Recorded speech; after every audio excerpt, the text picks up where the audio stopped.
From WFRV Local 5, your local election headquarters. This is Newsmaker Sunday. Good morning and welcome to Newsmaker Sunday. I'm Tom Zaleski. Well, as the November election day gets closer, the political rhetoric gets hotter. We all have our opinions, but there are some opinions that hold more weight than others, which brings us to this morning's guest. He brings a unique perspective of having served in Congress for 6 years, and for the past 7 years, he's been an observer of the place where he once served and those he served with. It is a special show this morning as we welcome in former 8th District Congressman Reed Ribble. Congressman, what an honor to have you here today. It's really good to see you, Tom. I'm glad to be with you. Nice to see you. Before we get into the nuts and bolts of all things political, the breadth and depth of your business and political experience. In 2010, you defeated Congressman Steve Kagan for the 8th District seat. What were you doing before that? Take us back. Yeah, I was a roofing contractor, so I owned my own company. We were predominantly in commercial roofing at the time, but we did do residential roofing. And I got a little frustrated with some new rules that they were attempting to promulgate on the roofing industry that kind of prodded me toward, boy, maybe I should go and give my opinion full time here. That was the interesting part because, you know, you had the family roofing business. I assume a fairly comfortable income. A congressional salary really didn't mean a whole lot to you. Was not as nice. but regulations then seemed to be the trigger that got you to run. Yeah, it was, and the triggering one was the regulation that was recommended where if you wanted to hydrate your workers that were up on the roof, you had to take them off the roof to the ground to hydrate. They didn't want the water up there because they were afraid of contaminants. But most fatalities occur when a worker steps off a ladder to get onto the roof or off the roof to get onto the ladder. And we felt it was very unsafe, but it was done by rule makers who didn't really understand the industry. Were you able to get anything done on that when you got in? I actually testified before Congress on that issue, and they decided not to do it. Then in 2017, you said enough. You chose not to run. Why did you choose not to go? It was predominantly, not solely, but predominantly driven by family issues with my grandchildren. I wanted to spend more time with them as they were starting to grow up. I've got 7 grandsons, and so I wanted to be with them. But it was also, there was a level of frustration about not being able to get some things done, even though I had broad support for some issues. And so I felt that the Congress was moving to a place of greater dysfunction, and so I didn't enjoy the work that much. And since 2017, what have you been doing? Well, since 2017, from 2017 till 2022, I became the Chief Executive Officer of the National Roofing Contractors Association. Okay. They're based out of Chicago. And so I worked out of Chicago, and I commuted back and forth to home here in Sherwood, Wisconsin. And then in May of 2022, I retired. And so now I do kind of whatever's in my wife's head at the moment. So, good idea. You don't have the itch ever to go back? I don't. No. I really don't. I get frustrated watching the news and frustrated with the political environment, but it certainly isn't a great place to work, I'll tell you that. So the seat that you once held is now up for grabs. Mike Gallagher is not running for re-election. When Mike decided not to go for re-election, he said that electoral politics was never supposed to be a career. And yet he said, "I leave with a heavy heart." Why do you think he left? Yeah, well, I think, first of all, I do think Mike always intended to leave after 4 or 5 terms. I mean, he always spoke that way, and he did what he said he was going to do. Yeah. Like you, I'm sure I was as surprised as anybody when he decided or chose to leave early. But, you know, he's got 2 young daughters. When he went into Congress, he was a single guy. He got married, began to have a family. He's a devout Catholic man, and I think that draw of the children and being gone all the time certainly had to weigh in his heart. Was there a little something more to that resignation, though, than meets the eye? Because, you know, you had February 10th, Mike Gallagher announcing he would not run for re-election. Right. But then just a month and a half later, then came the real bombshell. I'm resigning. I'm gone. Yeah. I don't know because I've not spoken to Mike personally about it, and so anything I would say, I'm just kind of surmising like everybody else. Yeah. But he did take a very controversial vote with constituents up here. regarding the impeachment of Secretary Mayorkas, where he decided not to. And some of the base was spun up around the axle about that vote. And it probably wasn't as enjoyable coming home, and probably wasn't as enjoyable for his family. Yeah, had he announced his resignation prior to April 9th, then there would have had to have been a special election to fill that seat. Yeah. Since he announced after April 9th, then the seat remained open until the November election. And Mike knew that. Why do you think he left that seat open? Was it a slap in the face to the party? Was there rhyme or reason behind that? I think there's rhyme or reason behind it.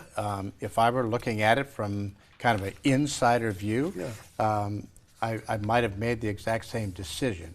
You do have you would have a special election and then have another election, because that, if you did a special, someone's only going to be in office for 90 or 120 days. They've got to run again. You've got a district that, even though has been pretty strong for President Trump, isn't as red as what people want to believe it to be. President Trump has the ability to draw a broad coalition because he's more of a populist than a conservative, and so blue-collar workers he appeals to. And I think that by waiting till after the deadline date, he's letting this primary process work its way out, and whoever is the successor in that will not have to do it twice and not to raise double money, and just the overall expense and disruption of it can be very difficult. So I think in talking with like the NRCC and Speaker Johnson, they all looked at the politics and the landscape of it and made a decision. That would be my guess, having not spoken to him. Interesting. Congressman Reed Ribble, our guest this morning. We have much more to come, so please stay right there.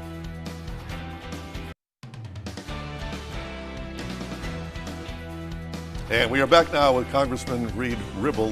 The House, especially Republicans, they seem to be in a state of disarray, if we can use that word. There was the ouster of Kevin McCarthy. There was the attempted ouster of Mike Johnson, which just failed within the past few days.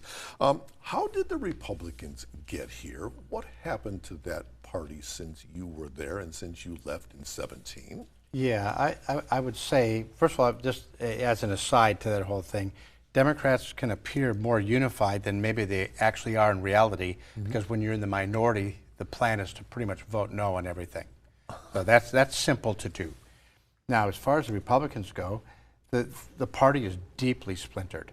About 30% of the party are truly in the populist, nationalist, mega wing of the party. There's still a fairly strong number that are more traditional Reaganite style of conservatives, and the big difference between the two is Reagan would be more pro-free markets, pro-free trade, pro-immigration. The populist side of it is anti-immigration, anti-free trade, and they oppose how free markets are currently working. And so there's a divide there, and the chasm's pretty big to get across.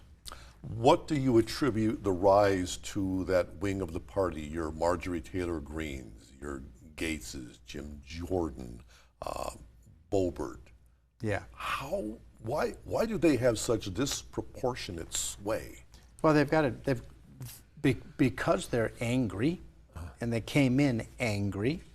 They don't really care what the rest of the group thinks. They don't really care what the rest of the conference thinks, and because they're in districts that are pretty red. Like you take Matt Gaetz, he's in a district about 75% red, and Marjorie Taylor Greene, the same thing. When they go home, this is what they hear. And so they're simply responding in the House with what they hear and acting as if the whole country is like the citizens in that district in Georgia or northern Florida. But those voters are very, very different than the voters in, let's say, upstate New York or right here in northeast Wisconsin. And so you'll hear them say, well, America wants this, or the voters want that. What they're really saying is, my voters want this and my voters want that. And they're projecting it on the whole country, but that's not how it is in reality. But if you're angry enough, you just keep driving it, and they can grift off it. They can fundraise off of it. Is there any more room for the traditional Republican? Yeah, but I think we're in a cycle. President Trump brought in this nationalist populist idea, but this is not new. It actually started as far back as George Wallace, and then you had Pat Buchanan. These were populist pieces of the Republican Party. Then it kind of, the Tea Party was a bit populist, and now President Trump is all in on populism, and so the party split. And Mike Johnson is trying to have a coalition government inside the conference to get anything done with only a 1 or 2 seat majority. It's a near impossible task. So in your mind, has the infighting hindered getting legislation accomplished? Oh, for sure. Yeah? Yeah, for sure. I mean, if in fact you're writing Republican legislation, because that's what's coming out of committees. Right. The Republicans are holding the majority in all the committees, so Republican bills come out. If they don't meet the standard of this small group and you need them to vote for your stuff, those votes can go down, and it makes it impossible to govern. And that's why these appropriations bills weren't getting through, because they couldn't get Republicans to all unify to vote for them. So how do they extract themselves out of this? Well, I don't think they're going to be able to extract themselves out of this until either the political party breaks up, which is what I predict happens. I believe we are watching in real time a renewal of the 1850s, where the political parties began to divide.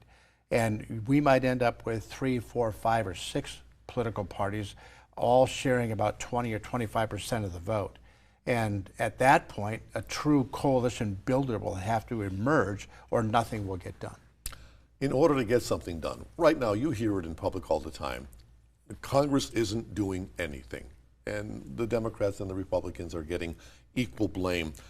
Is it just a sense of tribalism? Is it just, if it's your idea, I'm not voting for it? Yeah, it is. Matter of fact, I often say that we've got partisanship or tribalism masquerading today as a principle.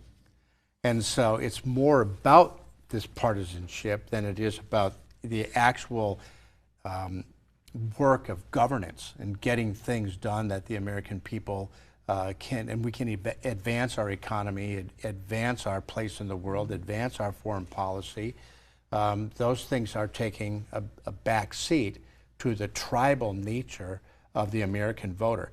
And remember, the House of Representatives particularly, not as much in the Senate, but the House is very, very tribal, but they're very, very responsive to the voter. Mm-hmm. And so what you're seeing is what's happening in the byways of the United States.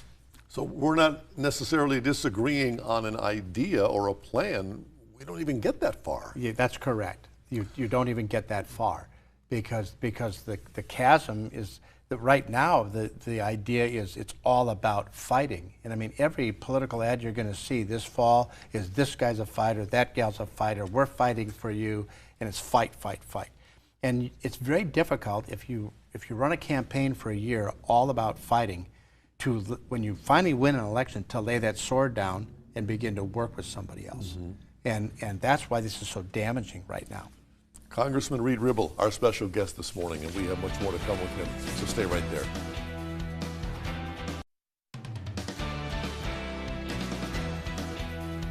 Back now, former 8th District Congressman Reed Ribble is our guest this morning. I want to get your take on some of the issues affecting the presidential campaign. Trump trial going on as we speak. Whether it's a guilty verdict or a not guilty verdict, will that affect the election? I don't think so. Nope. I think this particular trial, the federal government, or the federal DOJ, chose not to go after President Trump on this issue. So it's now in the state hands. I think it's probably the weakest of the cases against President Trump. And let's face it, everybody knows who President Trump is and was and how he acts. Everybody knows who President Biden is, and I think their voters are pretty well locked in, and they're fighting for this tiny, tiny slice of voter. I don't think this case is going to have any effect on it. If it was a January 6th case, mm-hmm. or possibly the classified documents case, that might have swung some swing voters if he got convicted. Mm-hmm. But I don't think this case will do much of anything. All right, the economy, what they're calling Biden's economy. Yeah, Bidenomics. Republicans are beating him up on it. How much blame do you attribute to Joe Biden, and what do you think that will do to his election? Yeah, I mean, well, it depends on how you measure the economy, right? Yeah. GDP is up, employment is up, and so is on the negative side, inflation is up, and people are feeling a bit more pain. And so it just depends on whether President Biden is skillful enough as a politician to persuade people that are going into the grocery store or to the gas station every day and feeling the pain of buying things more expensive, that the economy is actually pretty stable. And in fact, the economy is pretty stable. As far as placing the blame, the inflation was caused mostly by putting too many dollars into the economy during COVID, and both President Trump and President Biden played a big role in that as they each shoved money at the American people. And you can argue whether that was targeted correctly. In any case, when you have too many dollars chasing too few goods, prices go up. That's what happened, and now we're having to work our way through it. But if you're trying to buy a new home today and interest rates are 6-7%, that's not going to help President Biden in a re-election, that's for sure. Right. Foreign policy, Ukraine, from your perspective, are we doing it right as far as our support goes? We need to support it. Where we're making the mistake is not supporting it enough and not supporting it fast enough. What we're seeing, I believe, with Russia, they want to reestablish the Soviet boundaries. This is an extraordinarily dangerous moment for global affairs, and the U.S. ought to be right there side by side, not with troops, but with resources, predominantly the types of offensive weaponry that Ukraine needs to take on what I believe is a relatively weak military outside of the nuclear power of Russia. Their military is not particularly skilled.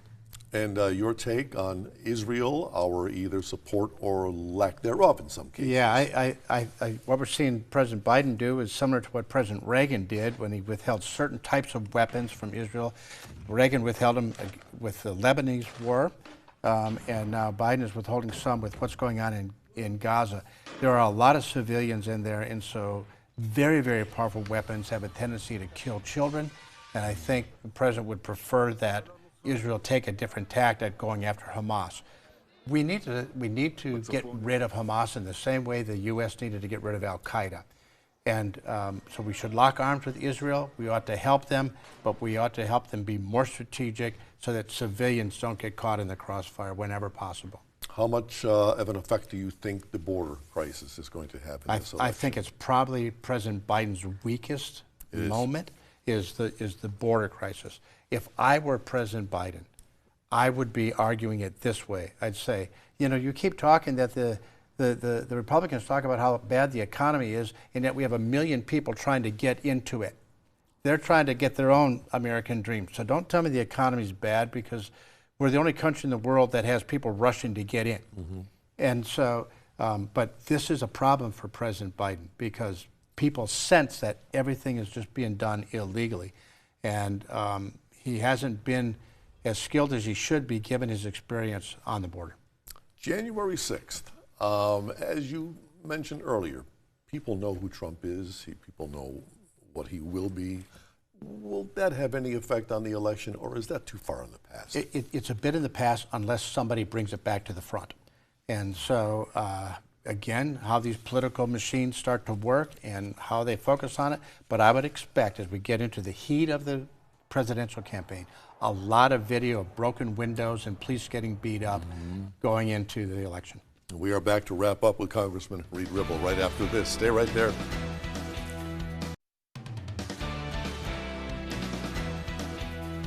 Our guest this morning, Congressman Reed Ribble. Let me get your take on the Hovde-Baldwin race. It is very close, even though Hovde is being tagged as this outsider. We haven't heard a whole lot about Hovde in the past few years. Why is this race as close as it is right now? Because Wisconsin is close on, usually on statewide races like this. Yeah. I mean, Ron Johnson won his re-election in a razor-thin majority. Governor Evers won with a razor-thin majority. The only outlier was the last state Supreme Court justice race, but they're always close. But I will tell you, if you go back and look at history, it is almost impossible, not totally impossible, but almost impossible to defeat an incumbent. Even though America says they hate Congress, they happen to like their own member of Congress, and Tammy Baldwin's well-liked, but she's going to be hard to beat, but she can be beaten. And as a Republican, I would love to see Eric Hovde win, but it's going to be a very, very tough race. And presidential politics will play in it. The top of the ticket will play in it. In the congressional race that we opened the show with, you've got for the Republicans Andre Jacques, Roger Roth, two longtime members of our state Senate, and a newcomer, Tony Weed, who's got President Trump's endorsement. What are you looking for in the next 6 months? How do you expect this to play out? Yeah, I mean, this district has a tendency to elect outsiders. Yeah. Congressman Kagan, Congressman Ribble, Congressman Gallagher, we're all outsiders, so that's over almost 2 decades worth of elected time. They like outsiders, so I think Tony Weed has got a big advantage in this race because of that, and then he got the Trump endorsement. If I were Roger or Andre, I would be leaning full force into my experience and saying, we know how to get things done. Congress is broken, and it's broken in part because there's a bunch of novices there, and you need to have some experts come in. It's time to fix Congress, and that means experience. Reed Ribble, it has been a pleasure. Good to see you. Wonderful insights. We thank you so much for being with us. I could spend 3 hours with you and keep the political talk going. Thanks Great to be again. with you, Tom. Thank you for joining us. And if you have a newsmaker in your town who you think we should have on this show, let us know about it. Send us an email to tips@wearegreenbay.com or message us on Facebook. And be sure to join us once again Sunday morning at 7:30. Until then, have a great day.